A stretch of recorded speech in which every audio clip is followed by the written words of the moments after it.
Bienvenue, madame, mademoiselle, monsieur, pour ce vidéo rendia du samedi soir. Il ventait, il faisait froid. Vous souvenez-vous, la dernière tempête d'hiver que nous avons eue ici au Québec?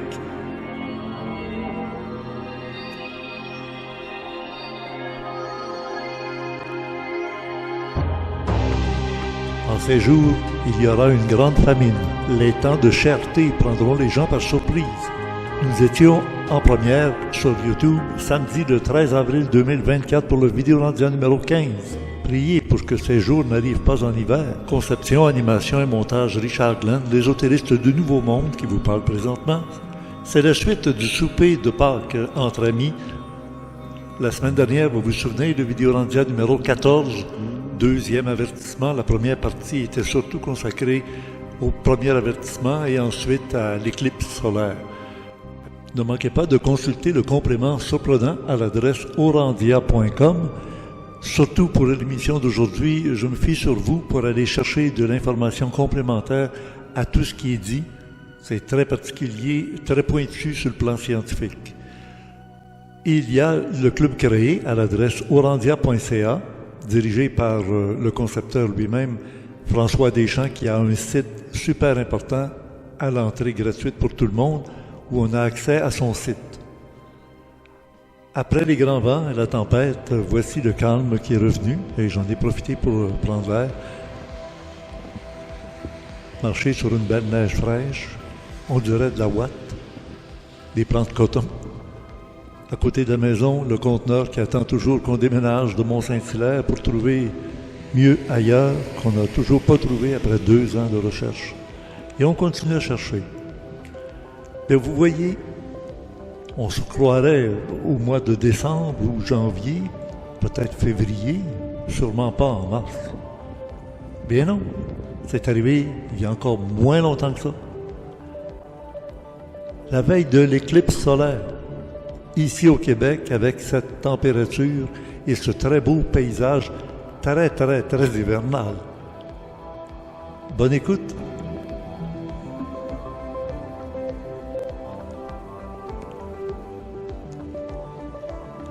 Oui, vous vous souvenez? C'est comme si c'était hier. Mais en réalité, c'était hier. Non, plutôt la semaine dernière. Et puis, Geneviève m'a donné l'idée de venir filmer. Voyez-vous comment c'était la semaine dernière, en une semaine? C'est vraiment incroyable. Regardez comme les arbres sont couverts de neige. C'était la dernière bordée de neige ici au Québec. On était pas loin de voir la fameuse éclipse solaire dans quelques jours pour maintenant. Oui, c'est déjà de l'histoire passée, c'est de l'histoire ancienne, comme on dit. Mais là, j'ai l'idée de revenir à notre époque maintenant. Comme vous voyez, c'était ça. C'est un peu un souvenir de ce qu'était l'hiver cette année. On n'a pas reçu beaucoup de neige. C'est une des rares fois où on a eu autant de neige. C'était au mois d'avril. Alors, figurez-vous, si au mois d'avril, on avait une bordée de neige comme ça, il fallait être prêt. Maintenant, le temps a passé. Il n'y a pas beaucoup de temps tant que ça. L'éclipse s'est passé le lundi passé. Et maintenant, nous allons nous retrouver. Ben oui, on est rendu aujourd'hui. Alors, on est une semaine plus tard, tout simplement une seule semaine plus tard. Puis, le décor a vraiment beaucoup changé. Hein? Ben, simplement regardez, je le vois bien. Oh!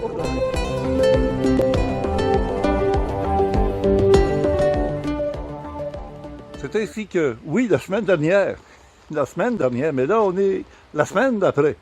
C'est-à-dire, non, on est à quelques jours de ce fameux jour de l'éclipse. Ben oui, vous voyez, le décor a énormément changé. Hey, ça se peut-tu, hein? En l'espace de quelques jours, on est passé d'un hiver terriblement froid avec la tempête de neige, et tout d'un coup, hop, tout s'est évaporé, c'est le cas de le dire. Et là, on est en plein été, on entend les oiseaux du printemps. Ben oui, c'est ici qu'a eu lieu l'éclipse entre le début de notre entretien et maintenant. Il y a eu l'éclipse de soleil lundi, le 8 avril. Alors, j'ai été installé ici avec le télescope. Ça, c'est pas tout à fait ce qu'on appelle un télescope. Ça s'appelle une lunette astronomique, avec les deux axes qu'on pouvait contrôler pour qu'à mesure que le Soleil avançait, on pouvait suivre le Soleil. Ça ici, c'est un vrai télescope, ce qui s'appelle un Newton. Un Newton, c'est parce qu'en réalité, la lumière frappe un miroir qui est dans le fond. Allô? Oui, voyez? Et c'est comme ça qu'on peut observer encore mieux, parce que plus le cylindre est gros, bien, plus il y a de lumière qui entre sur le miroir et plus on voit d'étoiles. Mais dans le cas du Soleil, on n'avait pas vraiment besoin d'en avoir beaucoup, parce que le Soleil lui-même projette beaucoup de lumière. Alors voilà, c'est installé en conséquence de regarder. Regardez bien les prises de vue que j'ai pu prendre l'autre jour, lundi, il y a à peine 3 jours.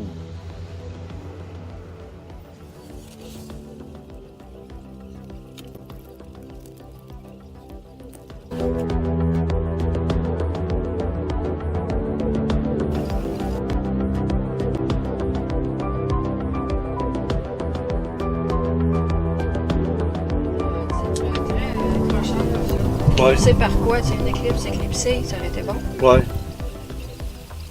Parce que là, tu vas en parler. Là, je vois que oui. Tiens, regarde. Celle-là, il est gros, là. Regarde, c'est ça, là. Regarde, ça grossit. Oui, oui. Ah oui. Bon, puis là, le fond va s'obscurcir un peu. Mais au début, on l'a vu plus. Ouais, mais... Ah, là, on voit une boule. Ah, elle est claire, la boule. Ah oui, une belle boule. Ils te l'ont dit l'autre bord, zoom, à ce moment-là? Ou c'est toi, de toi-même? Ben, j'étais intrigué, puis j'ai zoomé dessus. Ah bon, ok, donc c'est toi-même. On voit qu'elle a pris a pris d'expansion légèrement. Là, ah oui, mais là, on voit bien. Ça, c'est... Tout ce qu'on voit là, ça dure 1 seconde et demie. Là. Oui. Ok, tu l'as vraiment ralenti.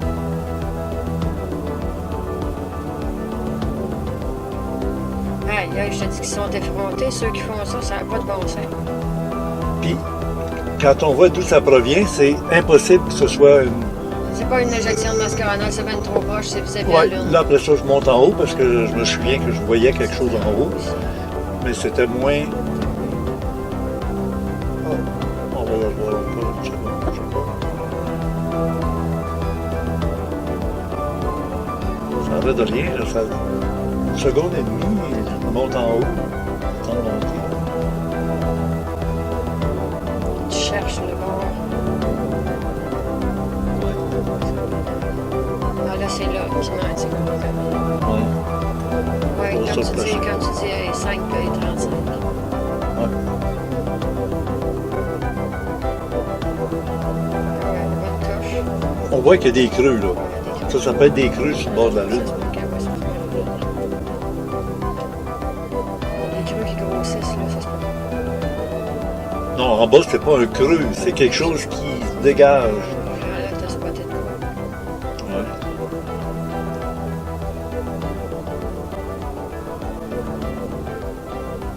À chaque frame qui bouge, là, c'est 1/30 de seconde. Ça en prend 30 pour faire 1 seconde. Puis il fallait que j'aille vite parce que je savais que ça ne durerait pas longtemps. Oui. Mais on voit rien de protubérant, là. On voit un creux. On n'a pas vu une protubérance. Non, C'est mais fini. en dessous, on le voit. Oui. On voit ça d'en dessous. Bon. T'es sûr que tu veux que je OK. fasse tout de suite? Ben, prends-en, ça ne dure pas longtemps, 5 minutes. Dans 10 minutes, ça va être fini. Geneviève, qui voulait profiter de cette occasion exceptionnelle pour méditer, est allée sur le toit de la maison et elle a pu observer l'arrivée de ce voile d'obscurité qui a recouvert toute la région pendant l'éclipse totale de soleil. Et après, tout s'est dégagé très rapidement. Je voulais voir un peu la comparaison à faire avec un coucher de soleil. Donc, le soir même, j'ai laissé la caméra installée au même endroit pour regarder si l'obscurité était assez semblable à un coucher de soleil, en se fiant au moment où les lumières s'allument dans les lampadaires de rue, regardez bien. Au moment où le lampadaire s'est allumé pendant l'éclipse et en même temps, je l'ai synchronisé avec la vidéo du soir, à 2 heures différentes évidemment, eh bien oui, on voit qu'il y a une différence entre les deux manifestations. Quoique le coucher de soleil s'effectue au mois d'avril vers l'ouest, exactement au même endroit où se situait encore la lumière au-dessus de la ville de Montréal, au loin.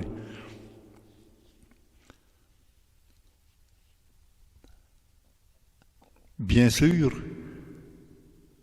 le lampadaire sous l'éclipse va s'éteindre après que l'éclipse sera terminée, alors que celui qui nous accompagnait pour la nuit est resté allumé toute la nuit. On voit que l'obscurité n'est pas tout à fait de la même intensité. Le soir, ça devient de plus en plus sombre, jusqu'à ce que la nuit nous envahisse complètement.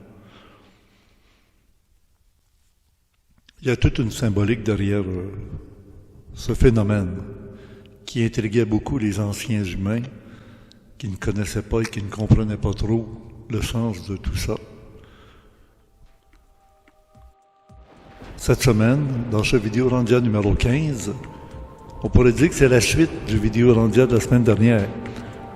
Les temps de cherté, les moments où les choses coûtent très cher, sous l'œil de Dieu. Encore une fois, vous me retrouverez avec mes amis intimes, que je connais bien et qui me connaissent bien aussi, pour comprendre ce que j'appelle les effusions d'informations ésotériques, qui me proviennent la nuit, ou même en méditation, ou même en rencontre, contact. Parlant des prophéties de la Bible, on a vu qu'un jour, le soleil s'obscurcira et la lune ne donnera plus sa lumière. À l'époque où il n'avait aucune connaissance réelle de l'astronomie pour savoir que la lune n'émet pas elle-même de la lumière, mais c'est le reflet de la lumière du soleil. Le deuxième point qu'on a traité, c'est la destinée des nations est inscrite dans leurs hymnes nationaux. Et je vous avais suggéré d'aller sur ChatGPT, voir les différents hymnes nationaux pour savoir qu'est-ce qui attend les peuples de toutes les nations de la planète Terre, qui correspondront probablement à leurs aspirations émises depuis de nombreuses générations dans leurs hymnes nationaux. Mais on verra sur la fin de notre rencontre aujourd'hui qu'il ne faut pas, mais pas du tout, se fier à ChatGPT pour les traductions en tout cas. Et le troisième point, le plus difficile à saisir, mais je vais en profiter pendant que vous êtes en forme pour vous proposer de comprendre le sens ésotérique connu depuis l'Antiquité, l'œil de Dieu, l'œil qui voit tout, l'œil témoin. Dans la tradition hébraïque, on l'appelle Aïn. Avant que le Big Bang ait lieu, il y avait le Aïn, sauf Ur. L'Aïn, c'est l'œil. L'œil qui regarde Caïn dans la tombe. L'œil est démasqué par la physique quantique. Et je vous recommande vraiment d'aller regarder dans le complément surprenant à l'adresse orandia.com 2 vidéos faites par un jeune physicien, très bonne pédagogie pour bien comprendre le sens des 2 fentes de Jung. Vont nous permettre de comprendre pourquoi l'œil du témoin change toute la réalité du monde nouménal vers brusquement le monde phénoménal dans lequel nous sommes dans la matière. Bonne écoute.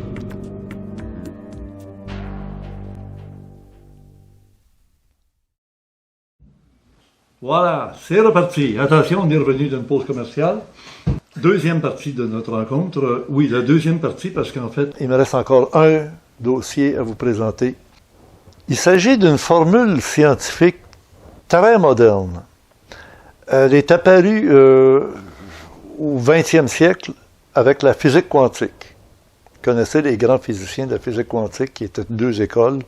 Et puis à Copenhague, il y avait ceux qui prenaient d'un bord, puis les autres qui prenaient comme Einstein, puis tout ça. La relativité générale, restreinte, etc. Avez-vous entendu parler de l'expérience de Young? Les deux fentes. Oui. Ah ah! Les particules. Bon, alors, voilà. Alors, qu'est-ce qui est la réalité de cette expérience? On le voit à côté de moi, là, je ne sais pas de quel côté, mais vous le voyez très très bien. Il y a un tableau. Alors, ce que vous voyez, c'est comme un canon qui va tirer. D'un côté, il va tirer, en haut, il va tirer des particules comme des balles de carabine ou une raquette de tennis qui frapperait sur des balles et essaierait de les faire traverser la paroi, et la paroi qui est avec deux bandes, deux ouvertures. Alors, il y a des balles qui frappent la paroi, mais celles qui traversent de l'autre côté, parce qu'elles sont des particules comme des balles de carabine, selon le point de lancement, vont faire deux bandes sur le mur qui est de l'autre côté de la paroi où il y a deux fentes. On le voit très bien. Tu as deux sections où il y a eu des balles qui ont traversé et qui sont allées frapper le mur du fond. C'est clair? Quand c'est des particules, c'est ça que ça fait. Quand c'est des ondes, alors on parle de photons. Un photon, c'est la plus petite particule de lumière. OK? Des chandelles qui sont ici avec les oiseaux, là. Bon, ça dégage des photons. Et j'ai fait une entrevue avec Jean-Pierre Petit où je l'ai harcelé, mais harcelé, il n'arrivait jamais à me définir c'est quoi un photon. Comment c'est fait un photon? En quoi c'est bâti un photon? On était encore à se demander qu'est-ce qui fabrique un photon, de quoi c'est fait. Et tout ce qu'on sait, c'est qu'un photon, c'est à la fois de l'onde, une onde lumineuse comme une onde sonore. Une onde, ça ressemble à une vague, comme si on lance une pierre dans une surface d'eau. L'onde a fait des vagues. Et quand elle frappe cette vague-là, le mur où il y a les deux fentes, qu'est-ce qui arrive? Il n'arrive pas ce qui arrive avec une balle, qui est une particule solide. Et les ondes s'en vont derrière et après avoir traversé la fente, l'onde, elle se continue et va se propager dans les parties où le mur bloquait l'onde. Il y a une fente. Le mur bloque l'onde, mais elle laisse passer juste un petit peu. Et vous voyez le rond qui se continue, ça continue à faire des vagues de l'autre côté. C'est sûr que l'onde qui passe, la vague qui passe à travers la fente, elle continue la vague. Mais la vague, elle entraîne à côté d'elle aussi. Et qu'est-ce qu'on voit sur le mur du fond? Au lieu de voir deux bandes de balles qui ont frappé le mur du fond, on voit ce qu'on appelle des interférences. Pourquoi ces interférences? C'est la vague qui est ici de gauche et la vague de droite. Les deux entrent à travers les vagues dans la zone entre le mur qui a deux fentes et le mur du fond qui attend les vagues. Mais à cause de ces vagues, vous voyez les effets, les reflets que ça donne entre les deux vagues et qui se croisent et qui provoquent, je dirais, une densité comme s'il y avait des particules, mais il n'y en a pas de particules. C'est juste les vagues qui provoquent ça par les ondes et ça devient en arrière, sur le mur du fond, au lieu de deux bandes principales, plusieurs bandes plus ou moins denses de vagues, de pression de vagues. Vertical. Toujours verticales parce que les fentes sont verticales. Les savants sont obligés d'admettre une chose, c'est qu'un photon a une manière de réagir qui n'est pas comme tout le monde. Le photon, il s'en va comme une vague. En général, c'est une onde. On dit une onde sonore, on dit la vitesse de la lumière, la vague à telle vitesse, elle s'en va. Et elle traverse les deux fentes comme une vague. Il n'y a rien qui l'empêche d'être une vague. Elle est capable de prendre tout l'espace qui lui est libre de contenir. Mais s'il y a quelque chose qui observe l'expérience de Jung, on appelle ça comme ça parce que le savant s'appelait Jung, la partie vague se transforme instantanément en particules de matière. Au lieu d'être une onde, elle devient un solide, comme une balle de carabine. Ils ont tout expérimenté de tous les moyens possibles, avec des photos, avec des caméras, avec des témoins visuels, et l'onde devient de la matière. Quelle est la conséquence de ça pour le plan ésotérique? On se demande toujours, on se dit une chose, comment a commencé l'univers? Tout le monde entend parler du Big Bang. Nous sommes maintenant habitués à l'obscurité totale depuis l'éclipse solaire totale sur le sud du Québec. Alors voici l'explication. Alors qu'il n'y avait rien avant le Big Bang, nous étions dans l'univers nouménal. Avant le Big Bang, qui n'a fait aucun bruit puisqu'il n'y avait pas d'air, il n'y avait pas d'atmosphère. Et c'est à partir de ce moment-là qu'a été créé de l'univers nouménal la manifestation subite de l'univers phénoménal dans lequel nous sommes piégés dans l'espace-temps et sous l'effet de la gravitation. Jusqu'au jour où est revenue la vie qui a pris différentes formes, dont celle-ci. Là, on se fait dire par le télescope James Webb, qui a été mis en orbite il y a quelques années seulement, que peut-être le Big Bang n'a jamais eu lieu. Il y a des Big Bangs qui se produisent régulièrement dans l'univers et qui créent à chaque fois un nouvel univers. Il y a des univers dans l'univers. Encore une fois, ce qui est amusant, c'est que il y a toujours eu un S à univers en français. Comme si c'était certain qu'il y aurait beaucoup d'univers. Comme on parle du mot corps, un corps biologique, un corps physique, ça s'écrit aussi avec un S. Parce qu'on n'a pas rien qu'un corps biologique physique. On a un corps spirituel, on a un corps éthérique, on a plusieurs natures de corps. Le temps, ça s'écrit toujours avec un S. Mais oui, il y a plusieurs temps. La preuve, c'est que si tu as une émotion, tu vas être marqué et tu vas avoir saisi plus de réalité dans le temps très court à cause de l'émotion qui vient avec. Tu as un accident d'automobile, tu as l'impression que ça se passe au ralenti, mais mon Dieu, ça a duré. L'auto a basculé, a tourné, j'ai frappé le plafond pendant qu'elle était à l'envers, je suis retombé sur le siège, à un moment donné, je me suis aperçu que j'avais un pied dans la vitre, puis finalement, elle a fini par arrêter de glisser sur le toit, puis là, ça s'est immobilisé. Mon Dieu, que ça a été long. Quelqu'un qui était à l'extérieur, qui aurait vu l'auto, a fait... C'était fini. Ça a pris 3 secondes. Ben non, je me souviens. Parce que, à cause de ta conscience est prise dans un temps qui est différent du temps de celui qui est calme, qui n'est pas impliqué dans l'accident, qui n'a pas les émotions. Plusieurs temps, avec un S. C'est toujours la même affaire. Alors, quelle relation à faire avec Dieu puis Satan? L'œil qui regarde. Le témoin qui regarde la réalité spirituelle, l'onde, qui voyage, la présence de Dieu, et il sépara la lumière des ténèbres. Première chose dans la création avec le Big Bang. Dans l'univers nouménal, tout est invisible.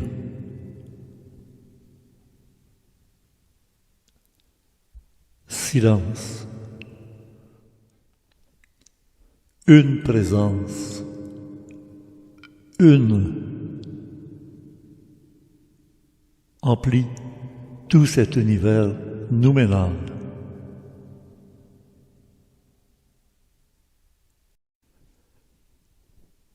Il n'y a pas de temps, mais une conscience. Cette conscience est spirituelle.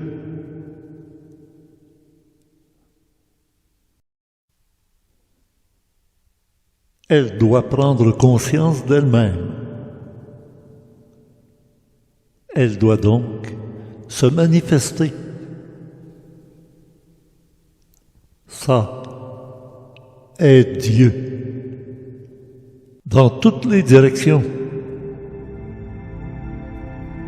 Sa manifestation dans toutes les dimensions de l'univers, du temps et des formes. Le photon devient particule. Le temps commence. C'est la création de l'univers phénoménal, d'un des univers visibles. Il crée la matière, limitée dans l'espace et dans le temps, mue par l'énergie gravitationnelle.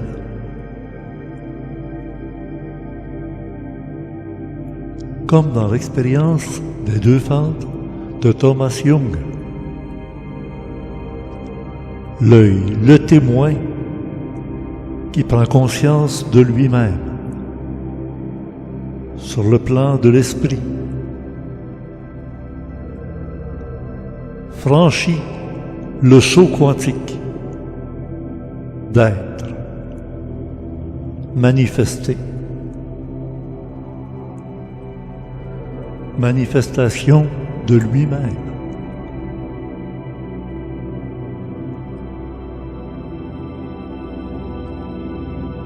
Manifestation de l'être.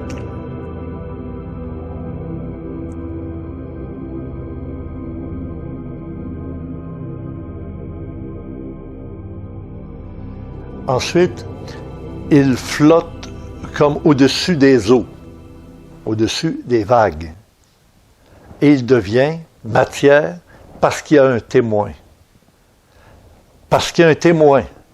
Dans la tradition hébraïque juive, on va dire « Et Dieu se contempla d'être ».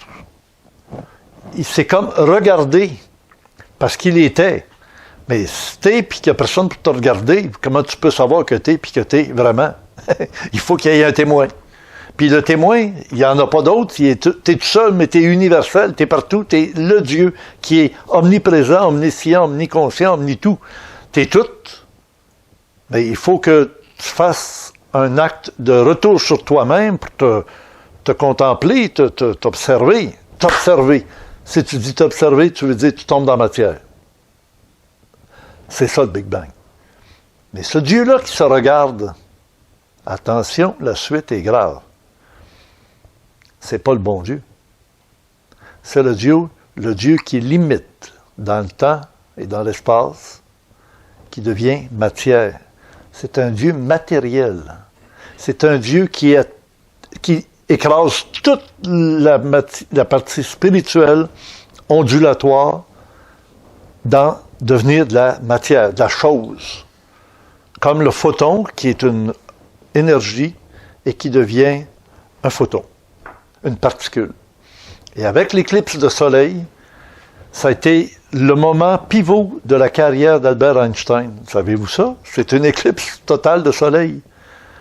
Il y a un monsieur qui était un physicien, qui écoutait, qui lisait les textes d'Albert Einstein, les formules, il comprenait. Il a prouvé que la lumière était attirée par la gravité du soleil. Parce que c'était une particule. Il a réussi à aller à un endroit où l'éclipse solaire totale passait. Elle passait sur le bord de l'Afrique, du côté atlantique. Et il est allé sur l'île en question avec des savants, avec eux. Et il savait très, très bien comment était configuré le ciel avec ses étoiles dans le ciel. Et il savait à quel moment, à quelle minute était pour passer l'éclipse de soleil, c'est-à-dire que le soleil serait caché par la lune. On verrait le ciel comme en pleine nuit. Ben oui, le jour de l'éclipse, s'il n'y a pas de nuages dans le ciel, non seulement le soleil va disparaître, mais les étoiles vont apparaître en plein jour. Et là, lui, il prend note avec des amis à lui, puis là, on est au début des années 1900, précisément, je vais vous le dire, c'était la théorie d'Albert Einstein, qui est allé écrire quelques 4 ans avant l'éclipse de soleil, ce qui a mis l'autre sur la piste d'aller se dire, ben on va aller le voir dans une éclipse de soleil. La prochaine, elle arrive en 1919. Mais Einstein publie, lui, en 1915, sa théorie que les masses dans l'univers déforment l'espace-temps. Moi, j'ai fait des représentations avec mon public à la salle du Cégep de Maisonneuve avec une grande toile de spandex. Les gens la tenaient pour qu'elle soit très tendue comme la nappe de cuisine ici présentement. OK? À partir d'une toile normale, on la tient. Ça peut rester rigide si tout le monde tire fort pour la tenir bien droite. Elle va rester droite. Mais une toile de spandex, c'est un peu une toile de caoutchouc. C'est élastique de tous les sens. Alors, on mettait une boule au milieu. Qu'est-ce qui arrivait? Ça faisait un creux. On lançait une petite balle de ping-pong. On lançait une balle de ping-pong ou de golf pour qu'elle ait une certaine masse. Mais elle s'en allait, elle faisait son petit creux, elle aussi. Mais graduellement, elle rentrait dans le vortex, dans le champ d'attraction de la grosse boule qui créait un creux dans le toile de spandex plus profondément. Dans l'éclipse totale de soleil, le cher monsieur, je me souviens plus exactement de son nom, Eddington, hein?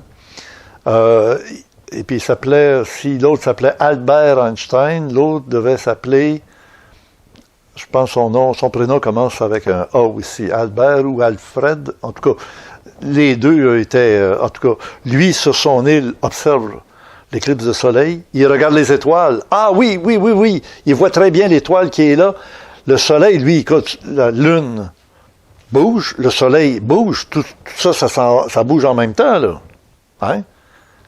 Alors, ça cache une étoile. Mais on la voit encore. Tout d'un coup, hop, elle est rendue de l'autre côté. Comment ça se fait? Ça venait de prouver que c'était vrai qu'une masse dans l'univers déforme l'espace-temps. À cause du fond, ça veut dire que la lumière qui était des photons qui arrivaient de l'étoile s'en venait directement vers la Terre. Puis à un moment donné, le Soleil, qui est lourd dans une grosse masse dans notre espace-temps, s'en vient. C'est ça. Et là, quand l'étoile est rendue derrière le Soleil, qu'on ne devrait plus la voir, on continue encore à la voir parce que les photons sont détournés comme si ça passe à côté et viennent frapper la Terre. Et à un moment donné, d'un coup sec, c'est de l'autre côté. On ne l'a jamais vu disparaître totalement. Pourquoi? Parce que les photons vont suivre jusqu'à ce qu'à un moment donné, hop, il passe de l'autre côté. Alors, quand il est retourné en Angleterre, le cher monsieur, il était fier de dire, monsieur Albert Einstein, avec ses théories, ben, il fallait avoir une preuve. Tous les savants, c'est ça le danger. La bombe atomique, j'en ai parlé au début de l'émission, Oppenheimer et d'autres, il y avait de la théorie dans la tête. Il fallait vérifier si ça va faire ça. Si on fait exploser un gros noyau atomique, comme le deutérium ou l'uranium, les photons, les protons, les électrons vont voler sur les autres, puis à un moment donné, ça va éclater. Ça finira plus, mais on ne savait pas si c'était pour finir après qu'on avait détruit toute la partie d'uranium. Si ça n'aurait pas tombé sur les atomes qui portaient ça, le métal de la bombe, puis tout ça, ça aurait pu. C'est assez intelligent qu'ils ne savaient pas. Mais ils ont dit, on va l'expérimenter pour savoir. C'est beau, hein? Ben, c'est l'homme, Denis, qui me dit c'est comme créer des trous noirs. Ben, il faut savoir que l'Atlantide a été détruite par justement ce qu'on a appelé l'utilisation de la matière noire. Et ça sera tout un autre sujet qu'on pourra traiter une bonne fois. C'est pas la même chose. La matière noire, l'énergie sombre, c'est 80 à 90% de la réalité de tout ce qu'il y a dans l'espace actuellement, là. Ah oui! Et tout ce qu'on a dans la matière, c'est à peu près rien comparé à la matière noire et l'énergie sombre. Alors, ça va être encore un autre sujet qu'on va pouvoir traiter avec un regard ésotérique. J'espère que je n'ai pas été trop compliqué dans mes explications. Avec les dessins, ça va. Toi, Roger, t'as-tu suivi? Oui, hein, j'ai compris que je dois arrêter. Non, c'est ça. Mais c'était donc les 3 éléments que je voulais vous présenter. Hein? l'éclipse solaire, elle est radicalement marquée dans la Bible comme le soleil s'obscurcit et le soleil et la lune ne donne plus sa lumière. Et deuxième, les hymnes nationaux, c'est le destin signé par chaque peuple, dans chacune de leurs régions, qui vont avoir à subir ce qu'ils réclament publiquement depuis des générations. Il faut dire que presque tous les hymnes nationaux qu'on peut avoir actuellement sur Terre ont tous pris naissance autour de 1790 à 2010. Le dernier qui a été corrigé, ça a été par Poutine pour la Russie, depuis qu'il n'y a plus l'Union des républiques socialistes soviétiques. En 2010, il a changé les paroles, mais en gardant la musique. Alors voilà, c'était ça. Puis le dernier, c'est d'où vient le Big Bang? Il vient d'un œil qui a observé. Ein Sof Ur, qui est en haut de l'arbre de Séphiroth, c'est l'œil qui voit. Et dès qu'il y a un témoin, c'est plus de la spiritualité, ça tombe dans de la matière. Merci de votre attention.